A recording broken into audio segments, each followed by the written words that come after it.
Aku pernah berpikir bahwa cinta itu sederhana, seperti garis lurus yang tak pernah bengkok, sampai hari itu datang dan menghancurkan semua keyakinanku. Aku pernah yakin bahwa aku bisa mengendalikan hati orang lain, asal aku buat aturan yang ketat dari awal. Tapi ternyata saat aku mempekerjakan Aditya, pelukis lurus yang katanya tak pernah melirik lelaki, segalanya berubah menjadi badai yang tak terkendali. Namaku Rea, tinggal di Jakarta yang ramai, punya galeri seni kecil di Kemang yang jadi tempat pelarian dari dunia yang sering kali terlalu keras terhadap orang seperti aku. Aku gay dan itu bukan rahasia lagi di kalangan teman-teman seni, tapi di keluarga, aku masih simpan rapat-rapat. Ayah dan ibu di Surabaya selalu tanya kapan aku bawa pulang calon istri, dan aku hanya tersenyum, bilang sabar ya, lagi okus karir. Pergolakan itu selalu menggerogoti dari dalam, seperti lubang hitam yang semakin besar setiap kali aku bohong. Hari itu aku butuh pelukis untuk proyek besar, mural di dinding galeri baru yang akan kujadikan tema rahasia hati. Aku pasang iklan online dan Aditya muncul sebagai yang paling menjanjikan. Foto portfolionya penuh warna-warna tanah Jawa, lukisan abstrak yang dalam, seperti menyembunyikan cerita di balik goresan kuas. Dia datang interior dengan kaos oblong sederhana, celana jeans usang, rambut agak gondrong, dan senyum yang polos. Saya Aditya dari Yogyakarta. Saya lurus kok, Mas, tapi saya profesional, katanya langsung seolah tahu kekhawatiranku. Aku tertawa dalam hati. Lurus. Kata itu seperti tameng yang dia pakai untuk menjaga jarak. Aku bilang tenang saja, ini pekerjaan murni. Tapi aturannya, selama proyek, kamu tinggal di apartemenku biar lebih efisien. Tak ada yang aneh-aneh, pure kerja. Dia mengangguk, mata coklatnya menatap lurus tanpa ragu. Saat itu aku pikir aku aman. Aku yang mengatur segalanya. Aditya mulai bekerja keesokan harinya. Dia bangun pagi, sholat subuh, dia muslim taat, katanya, lalu langsung ke kanas besar yang kupasang di ruang tamu apartemenku. Aku duduk di soa, pura-pura baca koran, tapi mataku terus mencuri pandang ke punggungnya yang tegap, otot lengan yang menegang saat menggores kuas. Bau cat minyak bercampur keringatnya memenuhi ruangan, membuat dadaku sesak. Kenapa harus dia? Kenapa harus lelaki yang begitu lurus, yang pernah cerita punya mantan pacar di Jogja, yang selalu bilang cewek saya dulu cantik banget. Malam pertama dia tinggal, kami makan malam bersama. Nasi goreng buatan pembantu, tapi aku yang sajikan. Enak ya, Mas Rea tinggal di Jakarta. Bebas, katanya sambil kunyah. Aku tersenyum tipis. Bebas. Kalau dia tahu betapa aku tak bebas, terkurung dalam rahasia yang menggerogoti setiap malam. Aku ingin bilang, kamu tahu nggak, Adit, setiap kali kamu tertawa, hati aku bergetar. Tapi aku tak boleh, karena aturanku sendiri yang bilang ini hanya kerja. Hari demi hari berlalu. Aditya semakin nyaman. Dia cerita tentang keluarganya di desa dekat Borobudur, tentang mimpi jadi pelukis besar tanpa harus kompromi identitasnya. Saya nggak suka pura-pura, Mas. Hidup harus apa adanya, katanya suatu sore saat kami istirahat di balkon. Angin Jakarta menerpa wajahnya, membuatku ingin sentuh pipinya.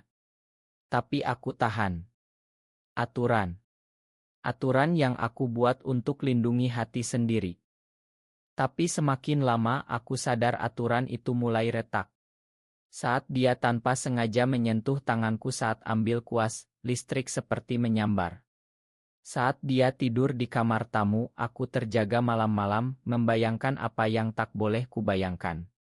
Konflik dalam dadaku semakin ganas, aku ingin dia, tapi dia lurus.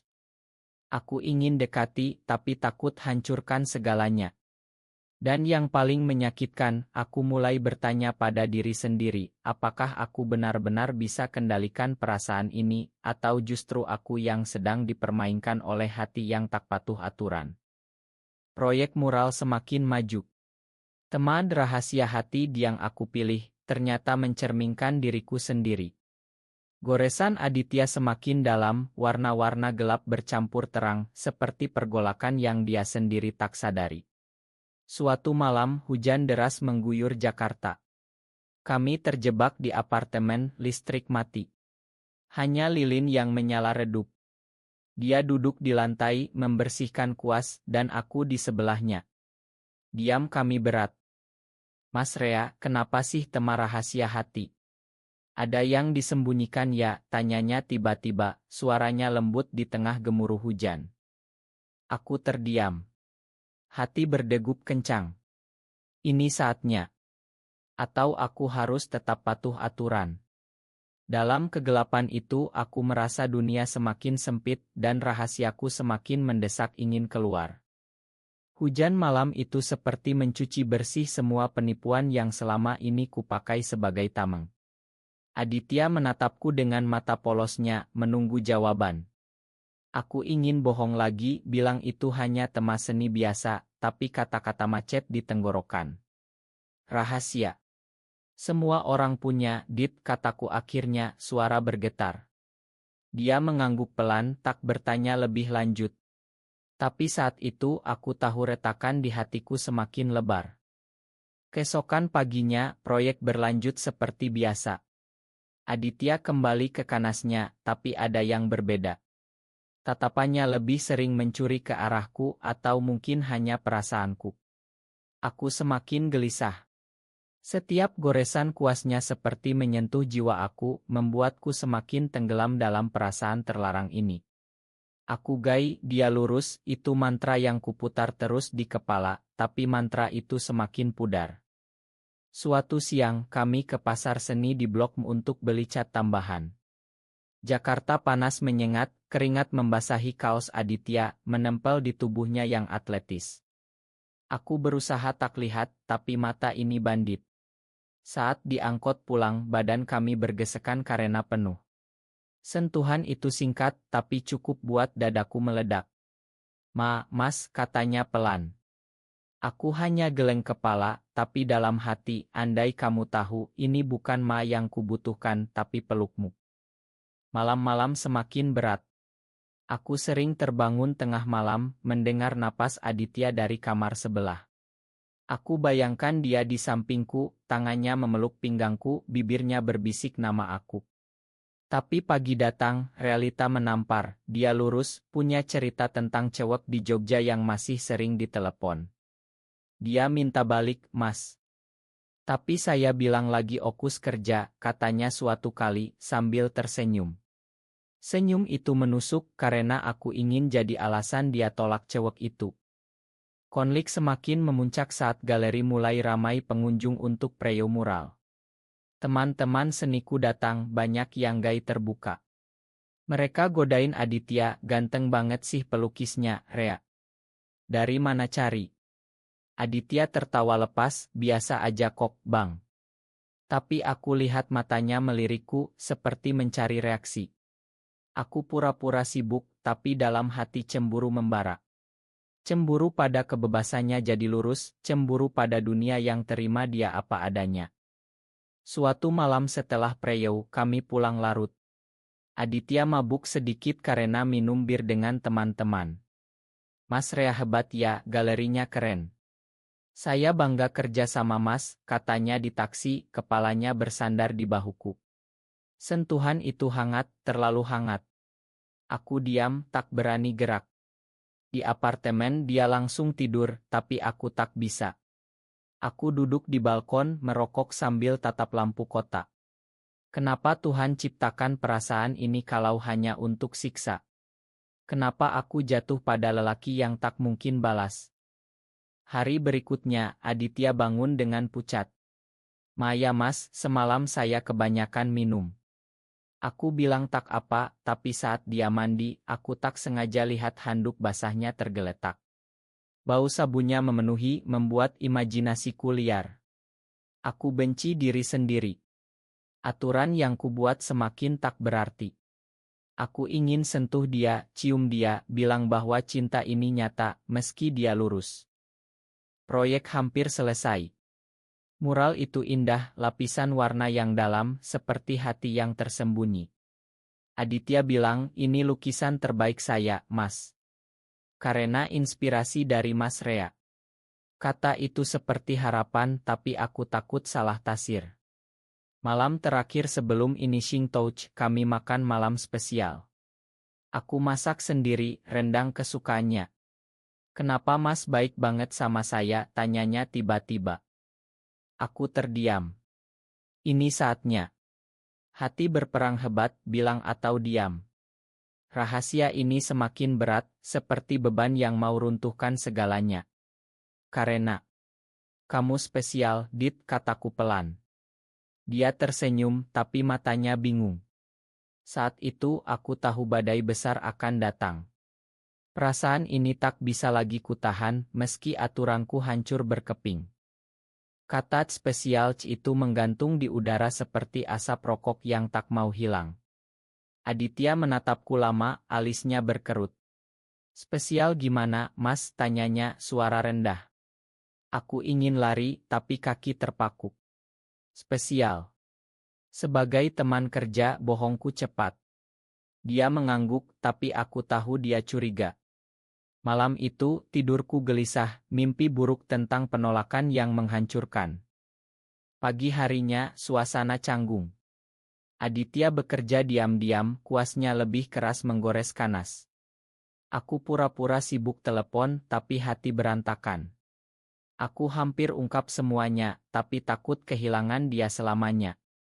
Di Indonesia ini, jadi gay sudah susah, apalagi jatuh cinta pada lelaki lurus. Keluarga, masyarakat, agama, semua seperti tembok tinggi yang mengurung. Siang itu datang tamu tak diundang, Rina, mantan Aditya dari Jogja. Dia muncul di galeri, cantik dengan batik modern, senyum manis. Adit. Surprise, serunya. Aditya kaget, tapi peluk dia hangat. Aku berdiri di pojok, dada seperti ditusuk. Mereka cerita mesra, Rina bilang kangen ingin balik. Aditya tertawa, kita lihat nanti ya. Aku pura-pura senang, tapi dalam hati ini pengkhianatan. Bukan karena aku tak pernah punya dia. Malamnya, Aditya cerita tentang Rina. Dia baik, Mas. Mungkin saya coba lagi. Kata itu seperti pisau. Aku tersenyum paksa, bagus dong. Tapi saat dia tidur, aku menangis diam-diam di kamar. Kenapa perasaan ini begitu dalam? Kenapa aku tak bisa lepas dari bayangnya? Konflik batin semakin ganas, seperti ombak di pantai Parangtritis yang Aditya ceritakan. Hari-hari berikut, Rina sering datang. Mereka jalan bersama, aku ditinggal. Aku semakin tertekan, galeri sepi karena aku tak fokus. Teman-teman tanya ada apa, aku bilang capek. Tapi sebenarnya aku cemburu buta. Aditya semakin dekat dengan Rina, tapi anehnya, tatapannya ke aku semakin intens. Seperti ada yang berubah. Suatu sore saat Rina tak ada, Aditya tanya, Mas Rea marah ya sama saya? Aku kaget. Enggak kok. Dia mendekat, saya rasain sih, Mas jadi dingin. Saat itu aku hampir jebol. Ingin bilang bahwa aku cinta dia, bahwa setiap detik bersamanya siksaan manis. Tapi aku tahan lagi. Puncaknya malam grand opening galeri. Mural selesai, indah sekali. Tamu ramai, puji-puji datang. Aditya jadi bintang, Rina di sampingnya. Aku minum banyak, pura-pura senang. Tapi saat semua pulang, tinggal kami berdua membersihkan. Aditya bilang, terima kasih Mas, ini mimpi saya. Lalu, tiba-tiba dia peluk aku, peluk hangat sebagai ucapan terima kasih. Peluk itu terlalu lama. Badannya menempel, napasnya di leherku. Aku dorong pelan, tapi mata kami bertemu. Ada api di sana. Dit, bisikku. Dia tak mundur. Saat itu bibir kami hampir bersentuh, tapi Rina telepon, dia mundur cepat. Mas, katanya buru-buru. Aku hancur.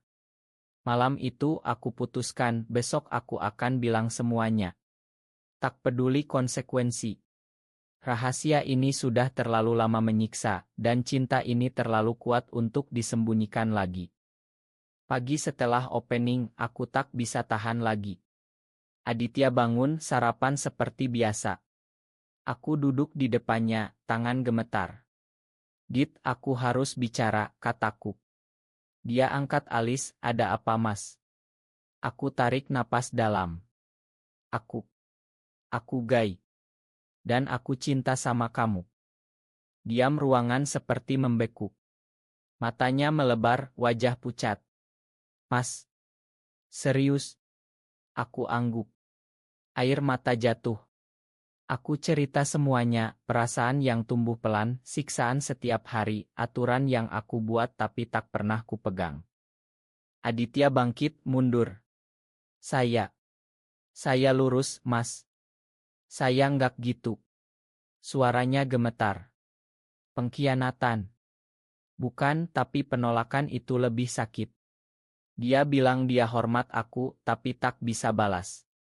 Mas, saya nggak nyangka." Lalu dia kemas barang, bilang proyek selesai, dia pulang ke Jogja. Aku sendirian. Galeri sukses, tapi hati hancur. Hari-hari berikut gelap. Aku tutup galeri sementara, tak makan, hanya ingat peluk singkat itu.